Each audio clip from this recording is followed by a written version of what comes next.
Hello, Kristen. Hi, Greg. How are you today? I am doing really well. We have a loaded topic Oh today. my gosh, we really do. I'm kind of excited about DEI, it. Yay! diversity, equity, and I inclusion. know it's not. I Woo! know people have probably not heard a lot about it. It's I been mean, kind of it's just been like under the not in the radar. news at all. No, exactly. Yes, we are going to talk about DEI, but more specifically, if we use the actual words, because it's much easier, then we're going to talk about diversity, equity, and inclusion. Yeah, Um, yes. and And this is a critical leadership topic. it is. Regardless of your political Yes, viewpoint, doesn't matter. you are going to need to think about this. Yes, So, you yeah, are. Okay. Uh, where do you want to start? I can I certainly know start. you have many thoughts. I have many Why thoughts. don't you start I'll start. on this one? Okay. Yeah. So in my 35, 40, however many years corporate career as a manager, Mhm. people manager in organizations of all sizes. And I will tell you that I come down clearly in favor of all three of those things: diversity, full stop, Mhm. and equity for Mhm. employees, and inclusion of employees. Yes. Firmly on the side of those. Now, it could be argued that one should do that because it's the right thing to do. That's a reasonable argument. Humans deserve respect and they deserve inclusion and all that. But whatever, that's not what people are in business for. You're in business to Give make me the capitalist viewpoint of the this. capitalist view. I'm so glad. This is why we're friends. Because I have one. I know you do. The capitalist point of view is that if you don't include respect, make room for the voices of your diverse employees, they will quit. They will go and work somewhere else, and you will spend money and time and you will lose productivity in having to replace those employees. That's the first capitalist point of view. And I will say that is just to back you up on that, it's wildly expensive. Like Yes. much more expensive than the average person would think it would be. Like, Yep. especially in a kind of corporate business type job. These are people Oh who my God. make probably at a minimum 75K a year, Sure. right?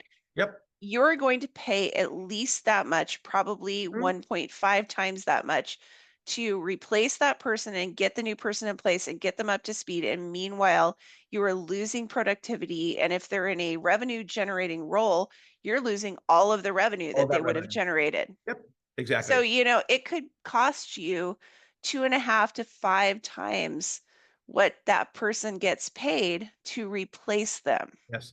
And there are so many good, solid studies that the statement you just made is grounded in data. That is Mhm. not like 2 to 5 times. I'm not making that up. No, that is not made up. And so Yeah. that's the first capitalist point of view, is that if your employees don't feel respected and included, they will go somewhere that they do feel respected and included. You will have to replace them again and again and again.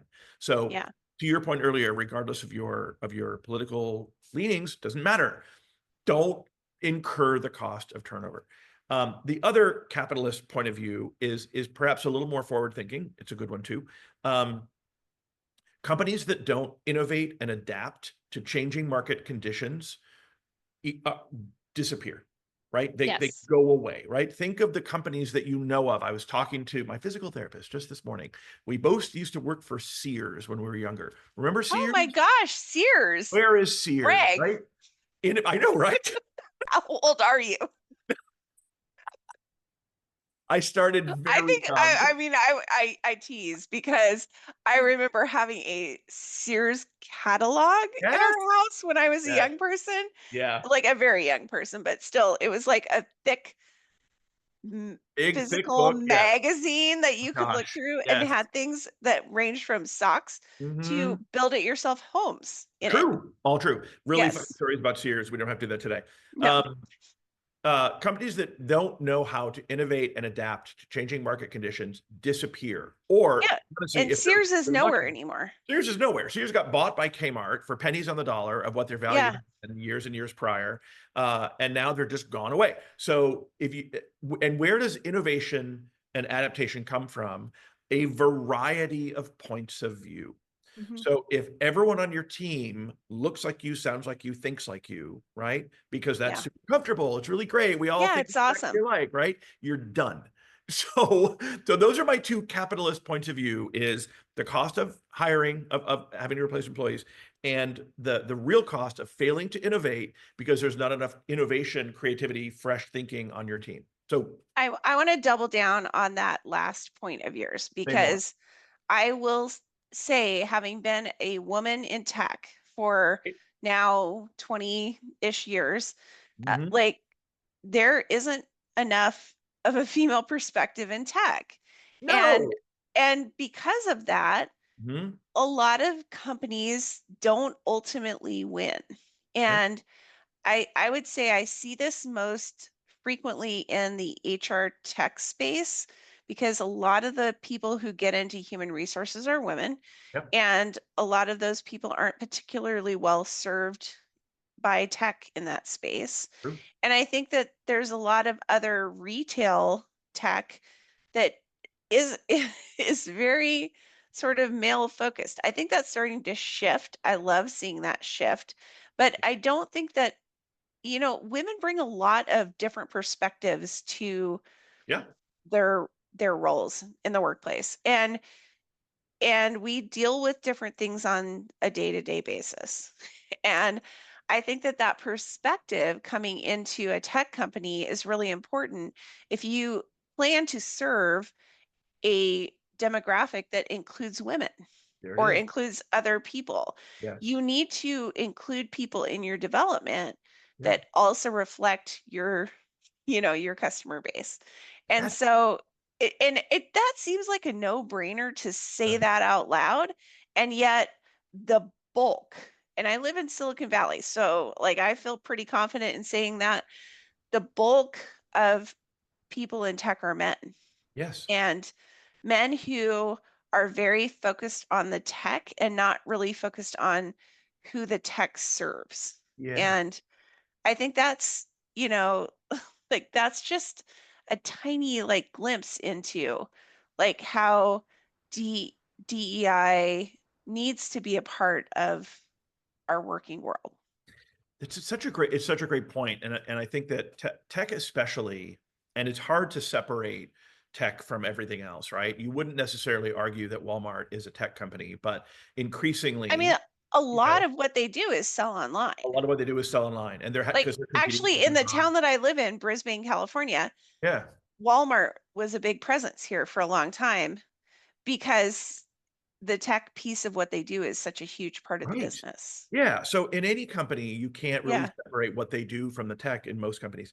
Um, but then to your exact point, the farther your employees, your especially the ones that are creating and envisioning your products and services, the farther that group gets from the people that pay for those services and products, the more risk there is. Again, it's the capitalist point of view. Be a champion of DEI because it's the right thing to do. Also a fine choice, but you don't have to rely on I, that I because mean, like, there's so honestly, many. it's just good business. It's good business. At the end of the Like, day, it's good business. I mean, I will say, yes, I am a woman. Yes, Yes. I work in tech. Hmm. However, I'm also a business person who Yeah. has a, bachelor's and master's degree in business. I Yeah. like business. I Yeah. like capitalism. I Yeah. think it works when it's working well. Yes. But I also think it shouldn't work unchecked, Yes. and it No, should completely agree. Yes. it should also consider that who it serves is a big part of the Yes. development aspect of the business it's creating. Yeah. Like it's not just creating for creation's sake. Right. It's creating for a specific group of people, and Yes. many of those people are diverse. They have to, yes, they are exactly. They have life experiences different than the straight white I male that is the one leading, say, product I development. know. I mean, Okay. like we're seeing this right now in healthcare like crazy. Yes. Every treatment, every approach to healthcare has been designed around a white male model of healthcare. Like It's, this is the patient one is a Yes. white male. Yeah, And exactly. like, and we're seeing like really radical problems with that Oh my in gosh. terms of, first of all, half the population being women, so Yes. that's a problem. Hmm. And then Yep. also other The bulk of the planet not being white. not being white, Yes. and so like, and having other kinds of ways their bodies work. Yeah. So, and there's a thread there We that, could go on, but I'm not going Greg. to follow that thread because I want to go to it. I want to do this for the remainder of our time today. I'm interested in why do you think this is a hang up for people? Where, from your experience, and we talked a little bit about the sneeches, and I would love to hear you remind for those of you who are listening to us, you got to hear Kristen talk about sneeches because it's the best. Okay. And it's relevant. So I'm interested in why we think people get hung up on this. But first, talk about sneeches. Okay, I'm going to tell the story. This is a Dr. Seuss story. And it actually, there was a while there where this book didn't get promoted. And I think it's called now The Sneetches and Other Stories is the name of Oh, the book. oh my gosh. And I had this book when I was a kid. And I remember it as the Star-Bellied Sneetches. Mm, And Star it's a belly. Dr. Seuss book, and it's a fantastic book. And it's basically what I remember when my mom read it to me was like there was this group of Sneetches, and there was ones that had stars on their bellies and ones that did not have stars on their bellies. They're the worst. And the ones that had stars on their bellies started feeling superior to the ones that didn't. And Totally get it. As as one one would. does, Yeah, because you have a star. a star. So but the ones that did not have stars figured out a machine that they created that gave them stars on their bellies too. And that made the ones that had the stars already on their bellies feel like they were being challenged. Yeah, And so they created a machine that would take the stars off their bellies. And then this became a loop yeah. where ultimately everyone was getting stars take added, removed, on, off, multiple stars, no stars, like all of this. And the end of the story is everyone became so mixed up that they basically made peace with the fact that everyone, star, no star, multiple stars, whatever, was still a sneetch. Yes. So, All and sneakers. so it had a happy ending. Sure. But like, I feel like we're in the middle of that Yeah. in our Are. society Well, and where we're like looking at a lot of very superficial things yeah, to determine our own worth. And that is troublesome. And I think ties into DEI in some it does. interesting ways. Yeah. Yeah, I completely agree. And I think that if we're in the middle, it's a long middle because I don't think this is new. No. But we look at the history of slavery not just in the United States, slavery in the world. So the United States certainly has Yeah. some well-known history of enslaving Africans. Um, Lots of other countries also enslaved Africans, and in fact, humans have been enslaving other humans for as long as there have been humans. We have a good bit of history about this. We continually look for ways to find otherness Mhm. in other people and then to determine whether our version of ourselves is better than that version of themselves. And I don't Mhm. know, it's so prevalent and been around so long, I got to believe it's part of human nature, but still it's this impulse to compare and find ourselves better, because of, to your point, like immaterial, unnecessary things, color of skin, part of the country, accent or language. There's a couple great examples that come to mind. The TV show Modern Family that I loved. Oh, Um, yeah.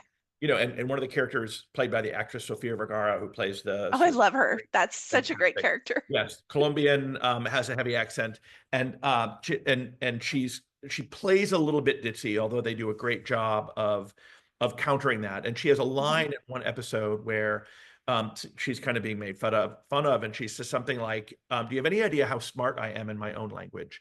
And it's a brilliant way to represent the way that when the way that language and gets in the way Yeah. of us believing that somebody else is our equal or at least as good. All of that has implications for DEI because when we see someone as not having as much of a contribution, it's just really easy to say, that we don't need them. And so Yeah. that becomes this impulse that if we don't actively work to dismantle it in ourselves as individuals, it's gonna show up. Yeah. I mean, I think if I had to boil down why DEI bothers so many people, I think it Yeah. comes down to quotas. And I think that what bothers Yeah. people is that really they're thinking of it as you have to have X many sneeches with stars and X many sneeches with no stars and X many sneeches with 3 stars. Yes. Yeah. And I don't think that's what it's really about. And I Good don't think point. that's Yeah. ever what it's been about. It's been about actually, from a hiring standpoint, expanding the pool of people to Yeah. choose from so that you have a bigger pool of more amazing people Yeah. rather than it being a limited pool Yeah. of just white dudes. Right. To not to put I a mean, too fine a point honestly, on it, yes, right. but I mean, let's like be clear. We've had a good run. It has to be said, right? guys, We're you guys are fine. doing great. We're doing great. Everything's good. Yeah, like take a But deep breath. like, Fellow white guys, we're good. Take a deep breath. yeah, like Make I mean, some room. I think it's to like not just like get a certain number of a certain kind of people, but to get a Yeah. broader spectrum to look at so you can choose the best of the best, Yes. not the best of a tiny pool, you know? Yes. And Yeah. so I And I think that's what affirmative action yeah. did when it was introduced is it got interpreted. I don't know if it was ever intended this way. I don't think it was, but it certainly got interpreted as X number of sneeches without stars, Y number of sneeches with Yeah. stars, Z number of sneeches with 3 stars. Completely agree that that's how it got presented. And then Mhm. then it was like, well, it's not based on what I know or how smart I am or how capable I am. It's going to be Yeah. based on other thing. I mean, Um, I just from my own personal experience, what I will say, and I hope this isn't too crude, I'm just going to say it because my right. husband's the one that said it. He's Yes, like, I get it. so I felt like mid-career really compelled to go get my master's in business because Sure. I felt like that's the only thing that would get me past the next level in my career. Yeah. And I went and got my MBA, and my husband still calls it my paper penis because he's like, "Oh, you got your paper penis." And I'm like, "I Yes. did. Now I can actually compete with guys, white guys Yeah. that like are less qualified than me for the Yes. most part, but Yes. I still have to have that to be competitive." Yes. And I think that's the thing that DEI programs help equalize a little. I still Dude. don't think it's quite there. No, of course I it's not mean, there. part of it might be because I am outspoken and people don't tend to like outspoken women, but like I do think that that is the kind of thing that DEI is trying to help with. Like Yes. I shouldn't have to compete with guys that have less experience with me with bachelor's degrees. I should be competing with guys like me at my level who have master's degrees. Yeah. But I'm still having to compete with guys that have a less of an education and less experience. And And that's not fair. it's not fair. And there it is. So not fair and equity. The equity Hmm. part of PEI is Yeah. that, right? It's this idea that everyone knows it's well documented. We Hmm. still pay women less for the exact same work in the exact same Yeah. role, less than men. So it's what like Yeah. 78 cents on the dollar right now or something like that. But it's improved, yay, but still less. But But Greg, to I've been told I have a chip on my shoulder. I have been told that I am too loud and too outspoken about this. I have been told that I should just calm down and take what I can get. Literally by people that I've worked with, yes, which is that's appalling, first of all. appalling. Appalling. And imagine if I wasn't white, Yes. Oh my God. because I work with a lot of women of color and they're dealing with something way worse than this. Completely agree. So, And so then the equity, and then we'll have to finish up with this and pick this yeah. up in our next episode. But this Oh, is we're the just gonna value. go right I know, there, right? aren't we? this is the value of equity programs, Yeah. but there's an education component here. Yes. There's something necessary and valuable in, I'll say it, white guys Hmm. learning that the Hmm. lived experience of women in corporate America, the lived experience of people of color is different than mine. And so when we talk about privilege and we talk about equity, the way that those things are offered as learning opportunities become the other really important part. Okay. So yeah, there's some capitalist reasons. Don't waste But money. there's actually a lot of capitalist There's a reasons. lot of capital, and you can only do capitalist reasons and hit all the really critical parts. I'm a capitalist, by the way. I like capitalism. Yay, capitalism. All right. But Uh, yeah, anyway. we're at time. I hope this was helpful for everybody. Yeah, Yeah. we're really glad to Bye. share with you. We'll do more the next time. Bye, everyone. Okay, bye.